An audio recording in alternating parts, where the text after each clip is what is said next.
Super cyclone Amphan अब तेजी से भारतीय तटों की ओर बढ़ रहा है और आज 20 मई बुधवार दोपहर बाद तक इसके भारतीय तटों से टकराने की संभावना है।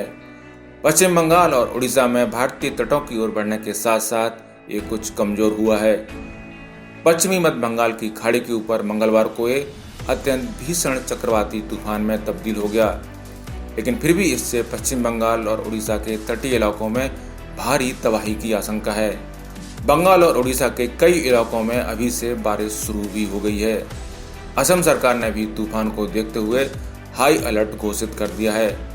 मौसम वैज्ञानिकों ने कहा है कि अम्फान 20 मई को दोपहर बाद बेहद भीषण चक्रवाती तूफान के रूप में पश्चिम बंगाल में दीघा और बांग्लादेश के हटिया द्वीप के बीच पश्चिम बंगाल बांग्लादेश के तटों से गुजर सकता है। तटों से टकराने से पहले इसकी प्रचंडता कुछ कम होगी और हवाओं की गति निरंतर 155 से 165 किलोमीटर प्रति घंटे बनी रहेगी, जो बीच बीच में प्रति घंटा 180 किलोमीटर की रफ्तार पकड़ सकती है। सुपर चक्रवात अम्फान 1999 के उड़ीसा के हुदहुद चक्रवात के बाद से बंगाल की खाड़ी के सबसे मजबूत तूफानों में से एक के रूप में विकसित हुआ है। भारतीय मौसम विज्ञान विभाग के अनुसार ये चक्रवात 18 घंटे के रिकॉर्ड समय में कैटेगरी 1 से कैटेगरी 5 के चक्रवात के रूप में बदला है।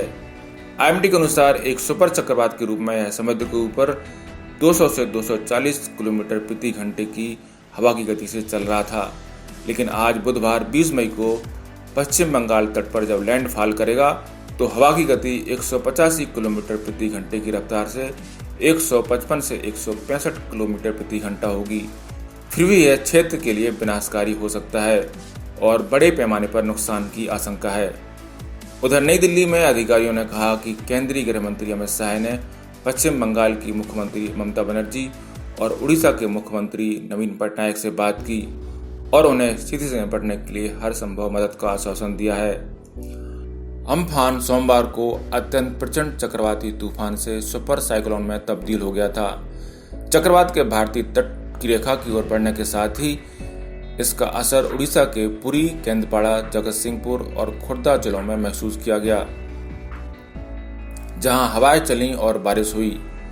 मौसम विज्ञान के महानिदेशक M महापात्र ने कहा है कि यह चक्रवात बहुत गंभीर चक्रवाती तूफान के रूप में सुंदरबन के पास दीघा और हटिया द्वीप समूह के बीच पूर्वी तट पर टकराएगा। मंगलवार की शाम के पूर्वानुमान से पता चलता है कि चक्रवात पहले ही कुछ तीव्रता को खो चुका है और अब ये सुपर साइक्लोन से गंभीर चक्रवाती तूफान बन गया है। इस तूफान से उत्तर और दक्षिण 24 परगना जिले, पूर्व मेदिनीपुर, हावड़ा, हुगली और पश्चिम बंगाल में कोलकाता को अधिक नुकसान होने की संभावना है। IMD ने इस क्षेत्र में तेज हवाओं के साथ भारी बारिश की भविष्यवाणी की है। खगोलीय ज्वार के साथ 4 से 5 मीटर की तूफानी लहरों के साथ तटीय क्षेत्रों में बाढ़ भी आ सकती है। उड़ीसा में 15 राष्ट्रीय आपदा प्रतिक्रिया बल टीमों को तैनात किया गया है और पश्चिम बंगाल में 19 NDRF टीमों को तैनात किया गया है। 7 टीमें स्टैंड बाय पर हैं। NDRF प्रमुख सत्यनारायण प्रधान ने बताया कि इस समय हम एक ही समय में 2 आपदाओं का सामना कर रहे हैं। आप देख सकते हैं जो तैनाती हुई है, हरे रंग में उड़ीसा की तैनाती है NDRF की और ऑरेंज में बंगाल की तैनाती है। इस तरह से आप देख सकते हैं 41 टीमें हैं, जिसमें से 32 टीमें तैनात हो चुकी हैं और 9 टीमें रिजर्व में हैं।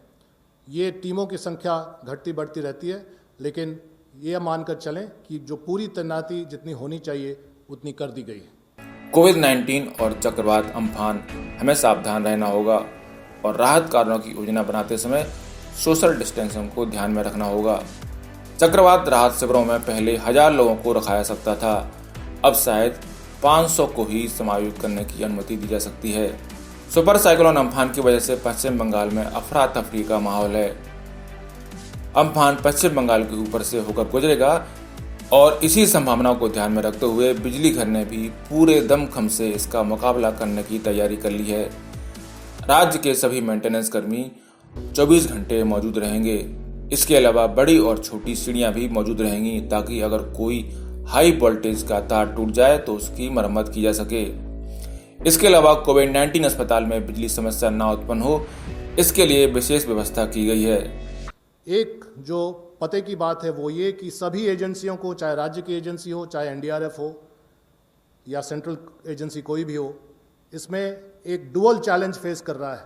साइक्लोन भी है और कोविड-19 का भी एक कॉन्टेक्स्ट है। तो कोविड-19 के समय में साइक्लोन में रेस्क्यू और रिलीफ का काम करना है, तो ये डुअल चैलेंज है। इसलिए हम लोग सभी तरह की प्रिकॉशंस ले रहे हैं और जो भी सूट्स देने हैं, जिस तरह के एहतियात बरतने हैं, सैनिटाइजर्स और मेडिसिन, जो प्रिवेंटिव मेडिसिन इत्यादि का जो भी है, वो सारा मुहैया कराया गया है और फोर्स को दिया गया है। सभी डिवीजन में ट्रांसफार्मर और डीजल मोटर की व्यवस्था की गई है।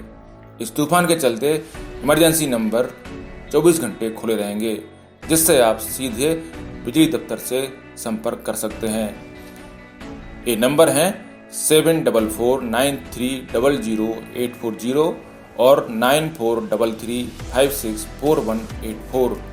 संवेदनशील इलाकों दक्षिण 24 परगना के कैनिंग से सुंदरबन के गोसाबा, बासंती, झोड़खाली, सुंदरबन तटीय इलाकों में कड़ी नजर रखी जा रही है और समुद्र का पानी अब और ज्यादा उफान पर है। प्रशासन द्वारा समुद्र किनारे बसे लाखों लोगों को सुरक्षित स्थानों में ले जाया गया है। इन इलाकों में रह रहे लोगों में डर बैठ गया है कि अब आगे क्या होने वाला है। मौसम विभाग के मुताबिक सुंदरबन और दक्षिण 24 परगना के विभिन्न इलाकों में बड़े स्तर पर नुकसान हो सकता है। सुपर साइक्लोन अम्फान द्वारा कई लोगों की जान भी जा सकती है। यह ठीक वैसा ही है जैसा आइला तूफान के दौरान हुआ था। इस बार का तूफान साल 2009 के 25 मई के आइला तूफान को भी पीछे छोड़ देगा। समुद्र के किनारे स्थित रहायशी इलाकों से लोगों को हटाने का काम शुरू हो गया है। इनमें से कुछ लोगों को किसी स्कूल के कमरे में रखा गया है तो किसी को सरकारी केंद्रों में ले जाया गया है। तूफान के चलते पश्चिम बंगाल और उड़ीसा में जोखिम वाले इलाकों से लाखों लोगों को सुरक्षित स्थानों पर पहुंचाया गया है। दोनों राज्य हाई अलर्ट पे हैं क्योंकि चक्रवात के चलते तेज रफ्तार हवाएं चल रही हैं और उड़ीसा के कई क्षेत्रों में बारिश हुई है। मौसम विज्ञान के महानिदेशक मृत्युंजय महापात्र ने बताया कि चक्रवात चूंकि धीरे धीरे कमजोर हो रहा है, इसलिए उड़ीसा में इसका असर बहुत ज्यादा होने की संभावना नहीं है। उन्होंने कहा कि हालांकि जगत सिंहपुर, केंद्रपाड़ा, भद्रक और बालासोर जैसे तटीय जिलों में मंगलवार शाम से भारी बारिश होने और तेज हवाएं चलने की आशंका है। कैबिनेट सचिव राजीव गौबा की अध्यक्षता वाली राष्ट्रीय संकट प्रबंधन समिति ने भी मंगलवार को समीक्षा बैठक की। इसमें चक्रवाती तूफान से निपटने में राज्य, केंद्रीय मंत्रालयों और एजेंसियों की तैयारियों का जायजा लिया गया। कोलकाता पोर्ट ट्रस्ट ने नाविकों को खतरे के प्रति सावधान करते हुए अपनी गोदियों पर पोतों की आवाजाही रोक दी है। दूरसंचार विभाग ने तूफान के दौरान संचार नेटवर्क में रुकावटों और बाधाओं को दूर करने और नेटवर्क के बेहतर प्रबंधन के लिए नियंत्रण कक्ष बनाया है, जो 24 घंटे काम करेगा। राष्ट्रीय आपदा मोचन बल के प्रमुख SN प्रधान ने कहा कि अम्फान से उत्पन्न किसी भी आपात स्थिति से निपटने के लिए पश्चिम बंगाल और उड़ीसा में कुल 41 टीमों को तैनात किया गया है। उड़ीसा के 7 जिलों में NDRF की 15 टीमों को तैनात किया गया है और 5 टीमों को तैयार रखा गया है, जबकि पश्चिम बंगाल के 6 जिलों में 19 टीमों को तैनात किया गया है, जबकि 2 टीमों को तैयार रखा गया है। बिजली सप्लाई के आधारभूत ढांचे को किसी प्रकार के नुकसान होने की स्थिति में केंद्रीय ऊर्जा मंत्रालय ने उड़ीसा में इमरजेंसी रेस्टोरेशन सिस्टम बनाया है। इसके अलावा बड़े स्तर पर कर्मचारियों को किसी आपात स्थिति में ऊर्जा व्यवस्था को बहाल करने के लिए रिजर्व में रखा गया है।